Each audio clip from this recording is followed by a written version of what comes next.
Мир Божий всем. Многие говорят, по благодати мы спасены, церковь не нужна, апостолы, пророки, пастыря не нужны, мы напрямую с Богом. Но когда мы обращаемся к первоисточнику Библии, Слову Божьему, то видим, что истинная благодать Божья находится в церкви избранным, основанием которой является краеугольный камень, сам Иисус Христос, потом апостолы и пророки, и потом мы, как живые камни, устрояем из себя храм Божий.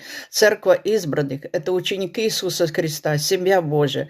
Поэтому, чтобы стать избранным, нам нужно каждый день пребывать в Слове Божьем, быть духовно рожденным от Бога, стать учеником Иисуса Христа, соединиться с церковью, с Божьими людьми и исполнять волю Божию, проповедовать Евангелие до края земли, быть живым камнем, который Бог может потребить для строения Дома Божьего.